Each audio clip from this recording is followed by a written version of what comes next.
Honorable Speaker,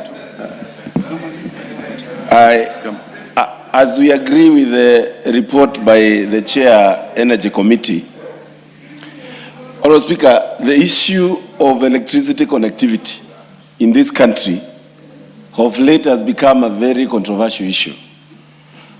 Honorable Speaker, I come from Embu County, and during all Kalou elections, there was a rumor that transformers are coming from one side of Mbeere North being taken to Kalou for campaigns. Honorable Speaker, I also met the chair there campaigning for the UDA candidate.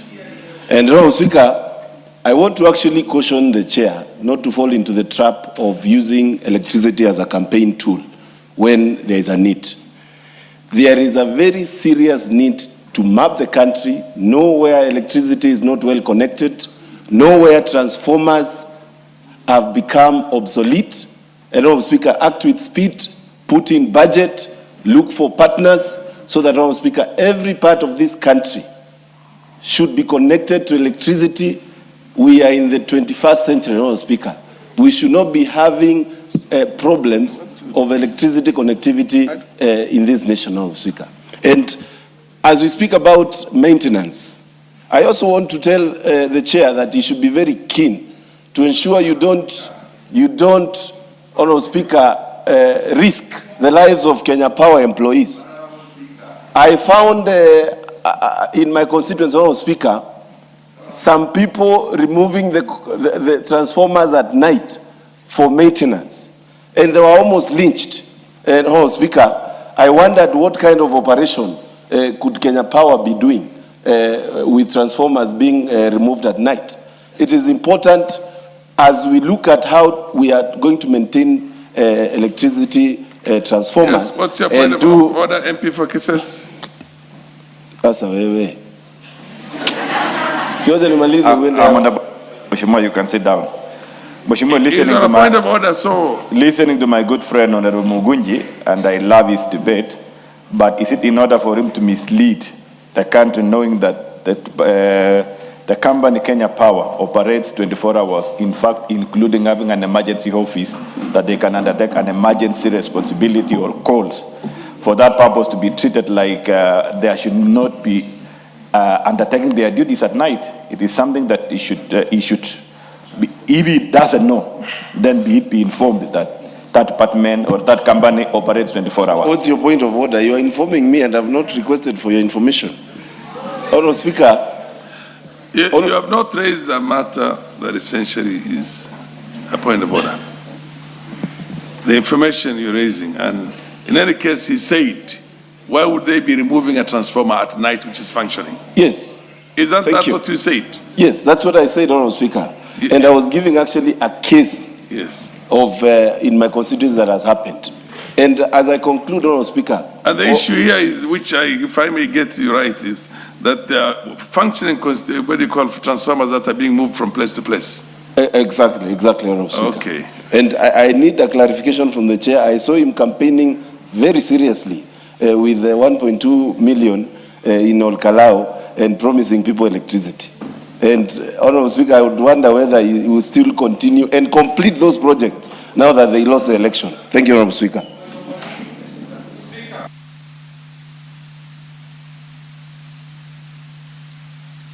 We have to dispose of this and go to substantive business. One last one. Daud, and then the chair response. Nakushukuru Mheshimiwa Spika.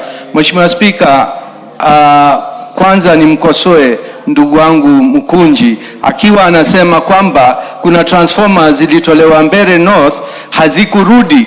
Nafaa tuambie kama hizo transformer alizikuta zina namba zilienda Kalou vile ametaja mwanzo. Kwanza hiyo ndio anafaa atuambie kwa ukweli, because shauri yeye hajui kama hizo transformers zimerudi na zilikuwa zimeenda kutengenezwa. Mheshimiwa Spika, kisha nimwambie mwenyekiti kwamba mimi nikiwa nimeingia hii bunge mwaka wa 2013 na hii nikiwa mara tatu, nikiwa vile niko rangi yangu vile iko, hata kama wengine wanasema nisichaguliwe, nishaweka ombi ya transformer 65 kutoka wakati ule. Nimepata 20 mpaka leo na bado haja yangu bado ni 65. So ningeomba mwenyekiti, siku moja tumuite waziri na katibu mkuu wa wizara wakuje hapa tufanye kamkunji, tujue ni nini inatukumba kwamba hatuwezi kupata hizo matransformers na pia watu wetu hawezi kupata nuru. Shauri tuko na shida, unajua wengi. Asante bwana Speaker. Last one, Kaluma, and then the chair now responds. Honorable Speaker, this matter of faulty transformers is not a small issue. A big percentage of my transformers, and it's something I've always shared with the chair of the committee, are being vandalized. I hear they take oil, and I don't know, they use it to fry chips or what. No wonder we have these funny diseases like cancer on, the high rise. But Honorable Speaker, when you look at how they are being vandalized, I personally want to think and believe that KPLC officers themselves are doing that vandalism. There is no way, Honorable Speaker, you can go deep in the village and you get a transformer removed by those ordinary villagers. There is no way you can have, if you see how they cut the wires, I hear they are taking the copper wires for scrap metal and other uses. But the manner it is done and the timing confirm that it is people we employ under KPLC who are doing that thing. And I think we want to request the chair and the Ministry of Energy to check on their own officers. I have a case in Homa Bay Town, Honorable Speaker, where a KPLC vehicle itself is seen, on a transformer. After that, it disappears completely. In Homa Bay Town, I have transformers and electricity poles along very many schools. They have been lying down, risking the lives of students, pupils, people for years. And you send messages to the offices, they do nothing. You go between Olodo and Nyakaia, the poles have been lying on the road there for over 1 year. You go between Laruga Road, the poles are lying there with the electricity lines. And we've had even cases where, Honorable Speaker, people who do not know what power is touch those wires, and we have deaths. I wanted to request the chair to investigate this matter, deeper, and while doing so, also ensure that there is equity in terms of electric power penetration in the country. Honorable Speaker, I lead a town constituency, Homa Bay Town, but I'm not even at 33%. Yet some regions are already at 100%, others are 80%, others are at 70%. There is need for equity, Honorable Speaker. There is need for equity. But this thing of transformers is making it impossible for our students to study, and it should be, looked into. I thank you, Honorable Speaker. Yeah, I think I'll now ask the chair. If electricity is just another very emotive thing and every member wants to...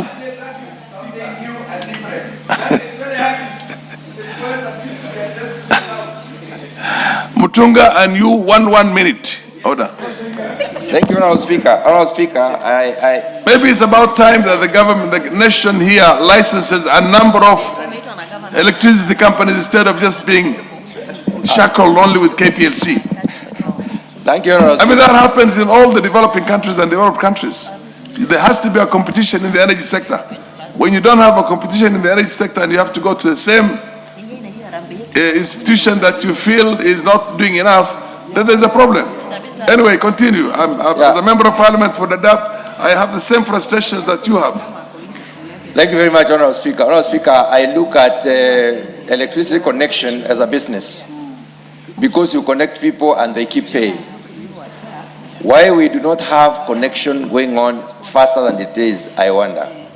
Yes, indeed, there is a cost of connection, but it is a progression of business, Honorable Speaker. transfer of transformers, Honorable Speaker, from one locality to another should be curtailed completely. Because once a transformer lands in a locality, the community identifies with the transformer, because power is transformer. Power connection is transformer. The community identifies with that transformer. Honorable Speaker, there are transformers that are serving very few people. I have 162 in my constituency that are serving almost nobody. Some are serving one person, others are serving two, others three. Those are under-serving. And all the projects that come for maximization avoid those transformers.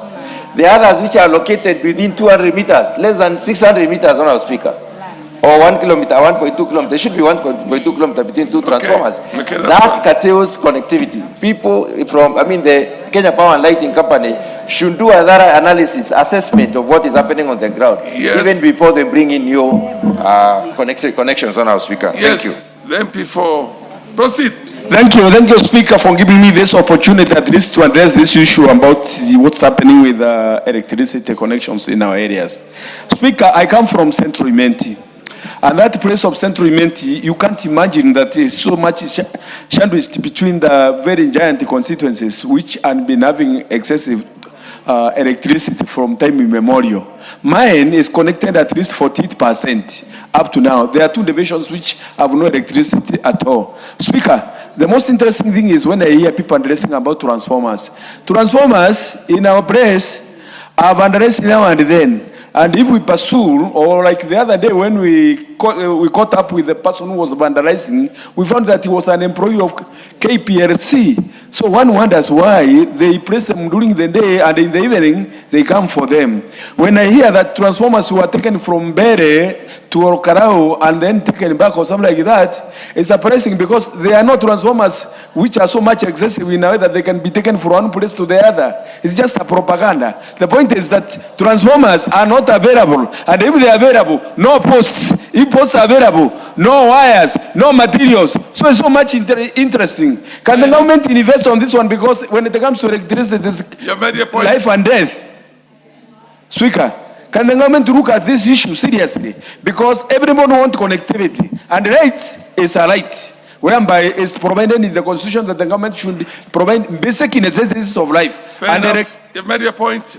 The one last one for the honorable member for Mandera East, just to have equity also on this. Thank you, Honorable Speaker. I come from one of the most affected constituencies in the country, where over 6 months my constituency was in darkness. Unfortunately, KPLC, I doubt whether they have the capacity to handle this in the country. To replace just a transformer takes over months. Right now, we were in darkness just because of replacing generators. And again, in the last few days, there was a problem of fuel shortage. Fuel shortage, just because of fuel shortage, poor planning, the town was in darkness. And that is the headquarters of Mandera County. This is a problem. And I think we need to recommend as a house to make sure we have several other companies to be given licenses, so that they can compete with KPLC. The other problem, Mr. Speaker, is that the companies that were given the COSAP that were given recently, the ones that were given to REREC is already done. But those that were given to KPLC is yet to be, most of them is yet to be started. It's unfortunate. And I think we need to make sure that several other companies are licensed so that KPLC can see at least there is a competition in that field. Thank you very much. Chair. Thank you, Honourable Speaker. And I want to appreciate the sentiments of all members who have contributed towards this. On a question that was asked by the Member of Parliament for Kuresoi South regarding transformers in the country. Honourable Speaker, I do appreciate the concern that is being raised by members. And as Honourable Mutunga has just indicated, Honourable Speaker, it is true. In this country, I think as a committee, we have put our foot on the ground and we have insisted on matters to do with equity, where other areas are electrified. We have put some more resources towards, a case in point, Honourable Speaker, is the last supplementary budget. where we gave the northeastern part of this country a staggering 1.2 billion shillings to be able to go towards the off-grid issues that affect that region. And as a committee, we are committed that the issues which have been raised here, and especially what Honorable Mutunga has indicated. Prior to this, you would find Gikaria, because I'm a chair and I have a farm someplace in Naivasha, I have a transformer serving myself only. And if you look at the returns out of that transformer, is basically it's not commercial. It has no commercial value. And I want to indicate what Honorable Mutunga has indicated. And we have actually told KPLC that they need to get value for each and every transformer through what we call maximization or the last mile connectivity, Honorable Speaker. And it is unfortunate that, yes, Kaluma has been indicating about his area, among others. I totally agree with all the members here, but also to dispute what Honorable Mukunji was saying. Honorable Speaker, in what he was indicating that some transformers were removed from the area to, it is not true. And as Honorable Ruto indicated, Kenya Power is a 24-hour company that runs. It has, they have an emergency section, department that if you make a phone call, they are always there to be able to. So you will find people at night trying to address an issue of a blackout or something, and not necessarily removing of transformers. If it's about removing of transformers, that is another case. But you will find KPLC employees working. Lastly, Honorable Speaker, on matters to do with vandalism, Honorable Speaker, KPLC has adopted a procurement procedure where they have contractors for different regions. And what they have done to address vandalism is that those pre-qualified contractors of, say, North Rift, they are known. And each and every transformer that is vandalized, they are responsible. They will, because they are the ones who are within that area and their workers. So again, is it the Kenya Power employees who are doing vandalism? No, Honorable Speaker, because we have those contracted, pre-qualified, so that they can be able. And lastly, Honorable Speaker. Point of order. Yeah, what's your point of order? My point of order is that the chair for Energy Committee is speaking as if he's the Cabinet Secretary or the Managing Director for Kenya Power. I think, Honorable Speaker, the members have raised very pertinent questions. It is only in order that you order that the minister appears before this house so that the chair can stop from talking as if he is the minister, as if he is the managing director of Kenya Power. That is what we should do so that we can make progress on this matter so that Kenyans can have power. And the issues of transformer vandalism can be addressed. We go wrong when the chair of this house begin to speak as if they are cabinet secretaries. When they talk, nothing is implemented.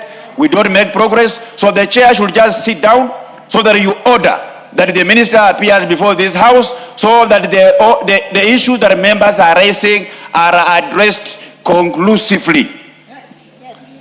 Unfortunately, Honorable Baraza, I'm responding to a point of order. Honorable Baraza, it is a system that we have in our constitution. This is not the parliamentary system where ministers used to be members of parliament and would be responsible on the floor of the house and give undertaking that essentially binds the executive. But right now we have a system, a kind of a hybrid system, and that hybrid system gives that responsibility to chairs of committees. But nonetheless, you're also on a point of order, Karemba.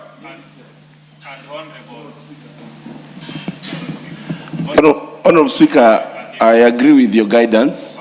Order, yes. I fully agree with your guidance, but Honorable Speaker, I would also like to caution the chair, without providing proof and evidence, he cannot dismiss members' sentiments. I think the best response from the chair would have been that we are going to investigate, especially on matters to do with Kenya Power employees taking transformers at night that are working. Honorable Speaker, thank you. What's your point of order, Honorable Bukose? Honorable Speaker, you know my friend, the Honorable Didmus Barasa, who is also the incoming governor for Bungoma. Although my sister's son, the Honorable Major Waluke, does not agree, he is also the vice chair of the transport section. So he understands the response that is being given by the chair. Thank you, Honorable Speaker.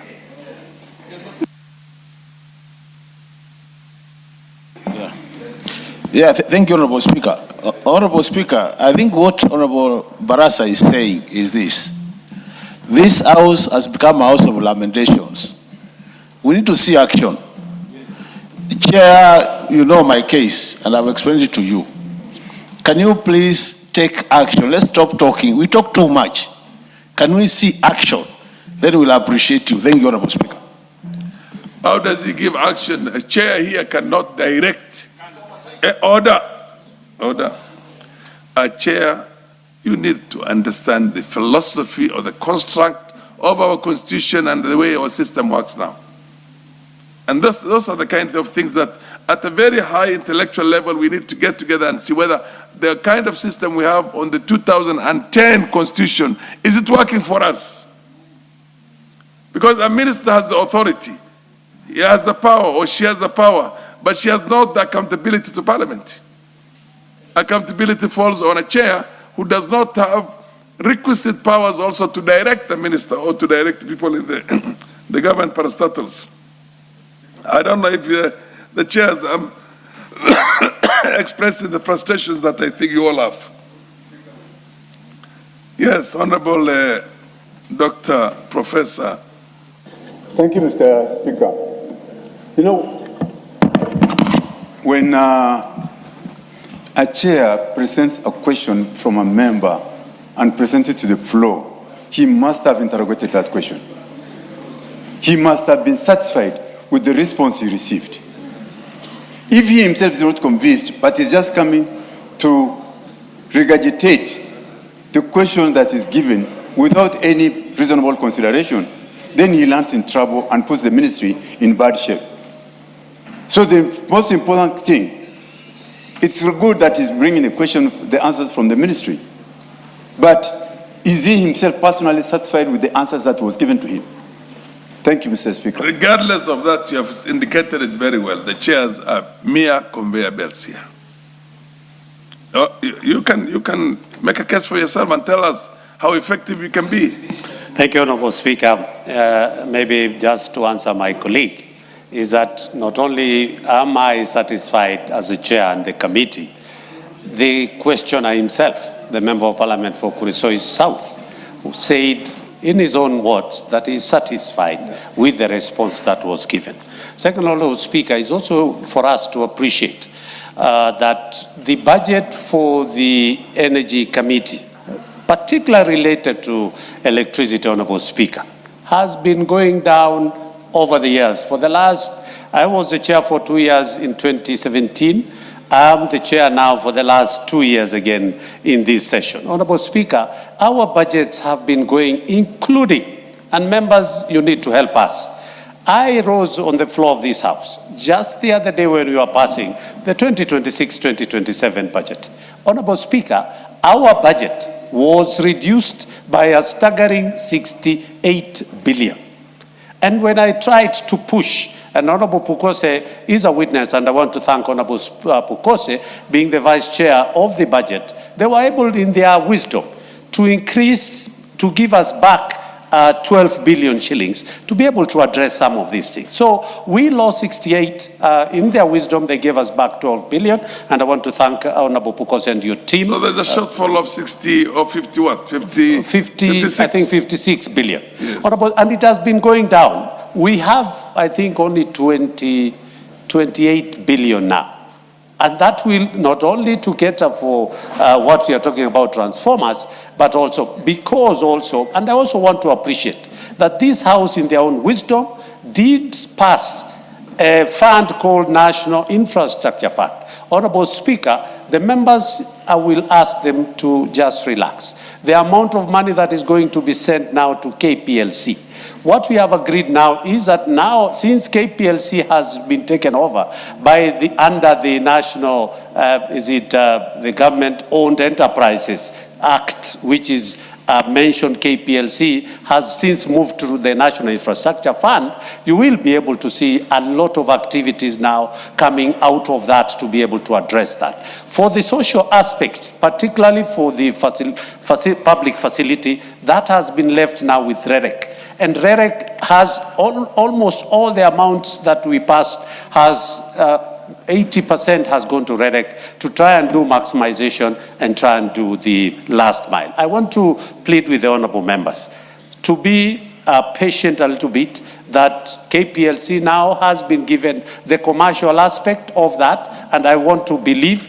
that they are going, because of that commercial aspect, they are going to improve on their how they work, and then we can leave REREC to be able to address some of these issues that are being raised here. Honorable Speaker, lastly, is also to tell Honorable Mukunji that the government has its own system of working. It so happened that there was a campaign in Kalou, and the progress, because progress of doing electrification, it's a process.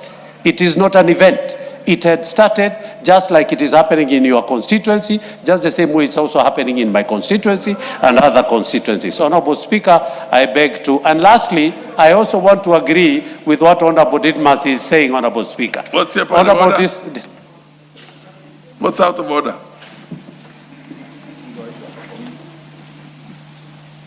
What's out of order, Honorable Kimilu? Thank you, Mr. Speaker. Mr. Speaker, is the honorable member in order to keep on explaining us when there is a by-election somewhere is when there is a progress of our work, and Kenyans are here crying for electricity. We are being mismanagement of resources, because you don't do projects at the time there is an election. You need to do development all the time, not when there is an election, Mr. Speaker, by election, Mr. Speaker. I don't see what was out of order, but proceed. Kate, I was, before I respond, I was saying what Honorable Didmas, I totally agree. Karemba, I think you've had enough time to interrogate this thing. Allow the chair to continue and conclude. Thank you, Honorable Speaker. I was saying what Didmas was saying. Honorable Speaker, it is important, as Didmas has said, and maybe you can give directive that the Cabinet Secretary, one should appear here so that he can be able to. And lastly, Honorable Speaker, just the very last comment that was given by my colleague. Honorable Speaker, the Member of Parliament should know, in this administration, we have moved from 8 million connections to a staggering 14.8, that is 14,800,000 new connect, with a new connection of almost 6,800.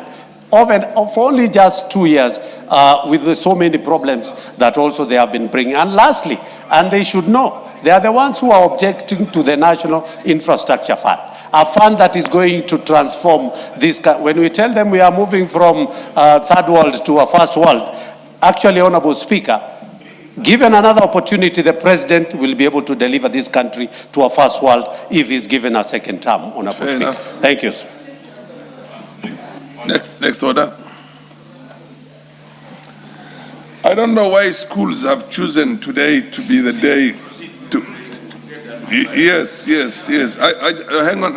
Yeah, next order.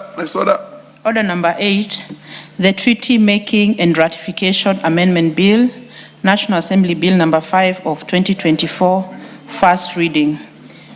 A bill for an act of Parliament to amend the Treaty Making and Ratification Act.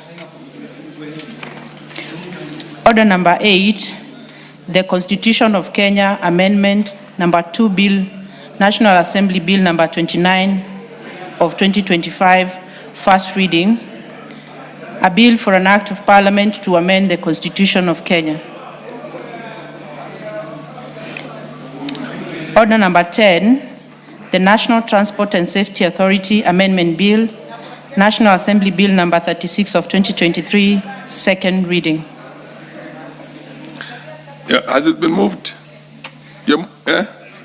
Okay, you move it. Okay, proceed. But before you start moving, let me just recognize the schools that are here. Honorable members, I also want to recognize, we've had too many schools today.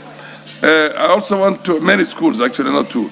I want to recognize the presence in the Speaker's Gallery of students from St. Matthias Kapkwang Junior School, Nandi Hills constituency, Nandi. Students also from Thika Road Christian School, Kasarani, Nairobi. Students from Gitiri School, Kiharu, Muranga. Students from, and these ones are in the public gallery. Students from Matimbei Junior and Primary School, Lari, Kiambu. ICS College, Starehe, Nairobi. PCA Ngemwa Secondary School, Githunguri, Kiambu.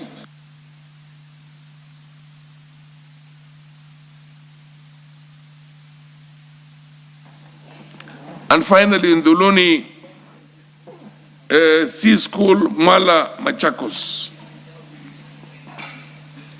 These are 7 schools. Let's take as little time as possible. Any member who wants to give them a word of encouragement? Members, give these youngsters who are the future leaders of this country and the future of the country itself words of wisdom and encouragement. MP for Kesses, proceed.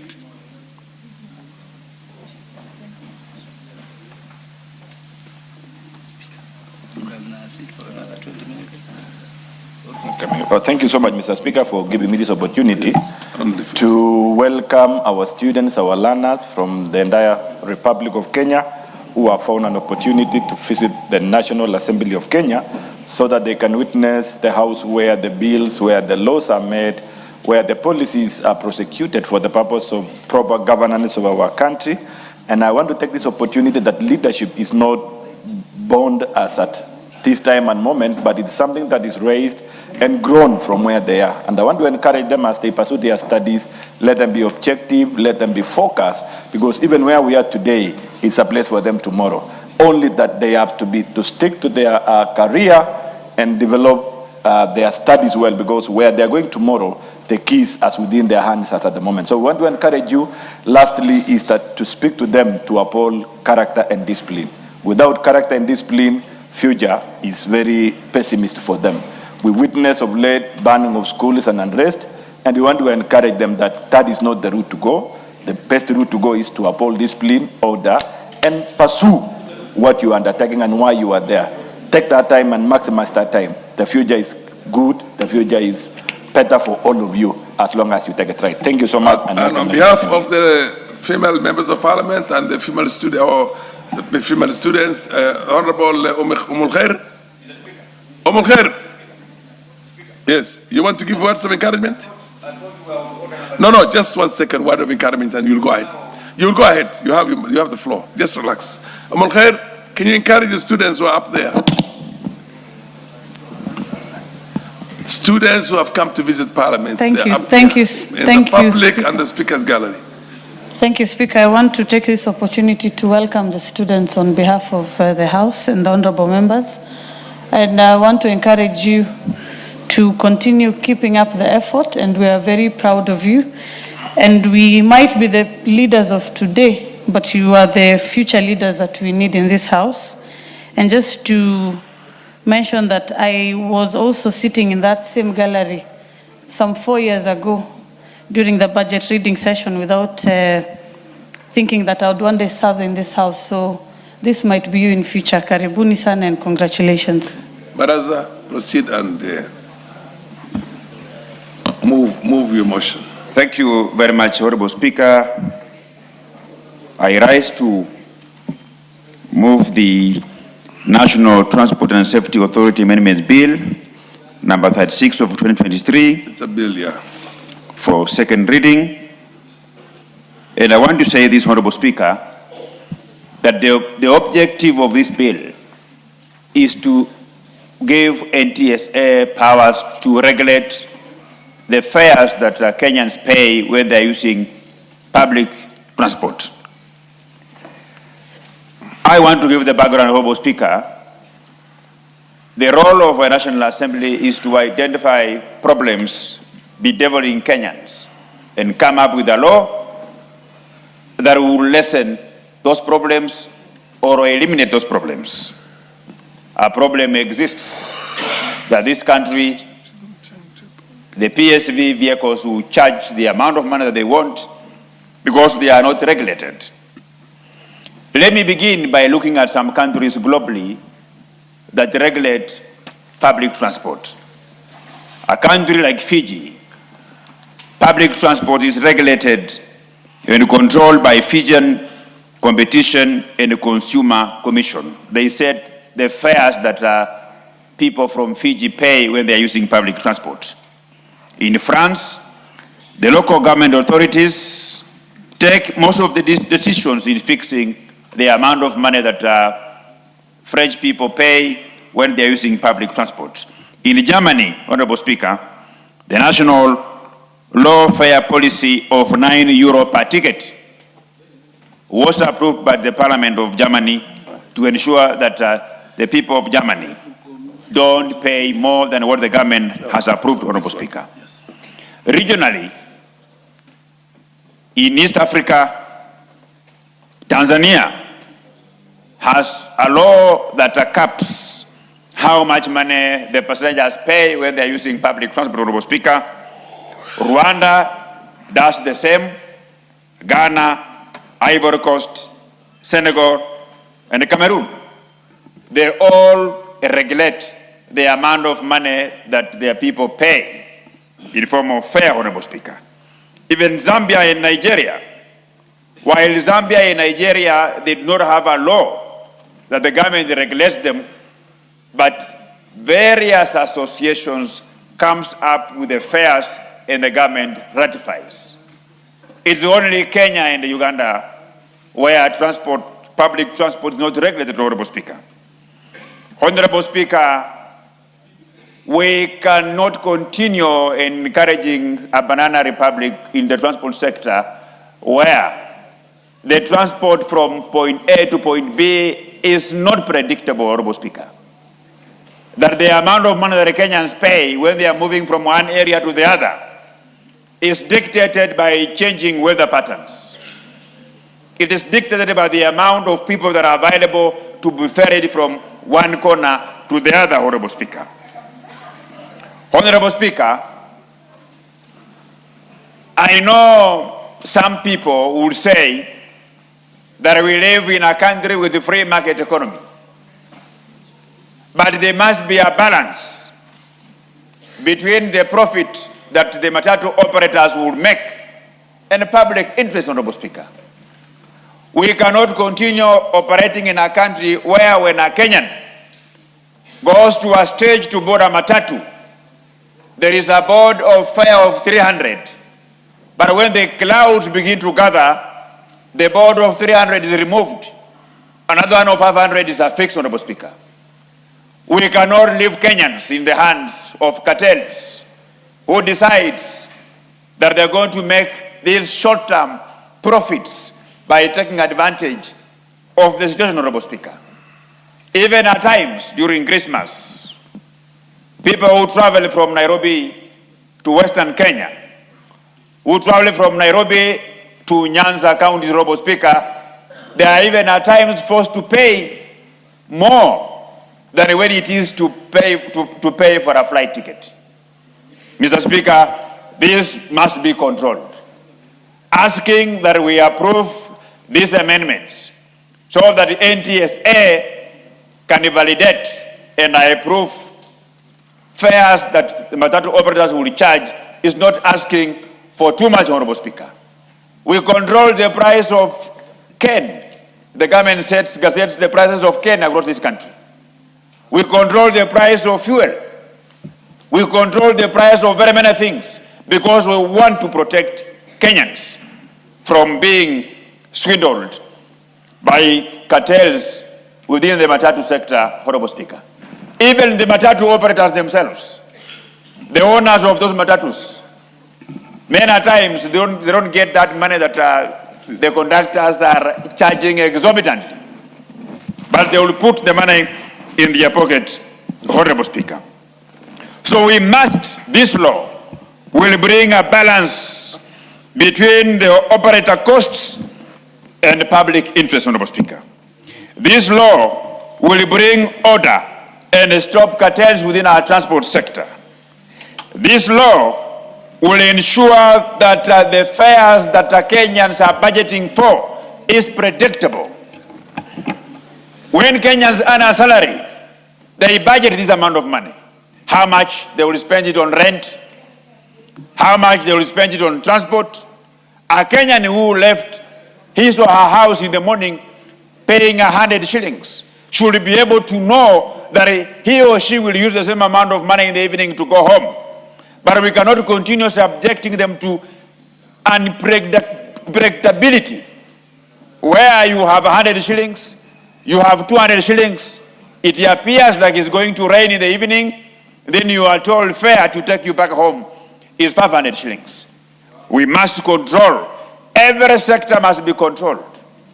While we appreciate that the matatu sector is a subsector like any other subsectors, and that they need to make profit, but they should know that in any business, you can either break even, you can make a loss, you can be making profit as to when you require. So we must control and regulate the amount of money that Kenyans pay in the name of fares, Honorable Speaker. Honorable Speaker, this law will stop this mentality of short-term super profits, where you know that you have a few things to run in your house, and you are a matatu operator, you are a conductor, you take advantage of clouds gathering, then you increase the fare because you want to solve all the problems in your house by charging exorbitantly of the people that are giving you business. Number two, when we give NTSA the mandate to control these fares, then Kenyans will have a place to go and complain when they are being charged exorbitantly. As we speak today, a matatu operator will charge the amount of money he or she wants. The pedestrians, the passengers have nowhere to complain. Mheshimiwa, Mr. Speaker, we as a house, we must save Kenyans from the endless suffering where they pay exorbitant fares from one corner to the other, while we know that businesses should be left to operate freely, but there must be some laws of some sort to ensure that they don't take advantage of the Kenyan people to charge fees exorbitant. So, with these very many remarks, Honorable Speaker, and before I ask Honorable Ruto to second, I want to make it clear here that I have a report that the Committee of Transport and Infrastructure deliberated upon. And I read that committee, they said that they are rejecting this bill in its entirety. But I think from where I sit, the role of a departmental committee insofar as the members' bills is concerned is to check two things.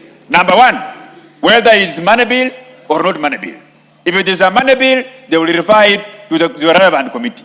Number two is to check whether the bill is constitutional or unconstitutional. If the bill is constitutional, then it should pass to the second level. If you are a chair of a committee or a vice chair of a committee like myself, or a member of a committee, you have a responsibility to debate a member's bill when it is brought to the floor of the House here, but they have no role to reject a proposal by a honorable member. A proposal which is constitutional, which doesn't conflict any other existing law, which is not a money bill, it should be left to Kenyans through their elected representatives to make a decision. So I move and the rally members of this House to support this bill, and I ask the Honorable Member for Gases to second. Thank you. The Honorable Julius Ruto. Thank you so much, Mr. Speaker. I rise to support this motion. And Mr. Speaker, why I rise to support, is for critical purpose, that transport is the critical enabler of economic growth. While we were learning in school, we were taught about transport and communication, and that business and mobility of people causes changes or triggers the economic development. Mr. Speaker, most people who tend to be affected by price changes on transportation are the vulnerable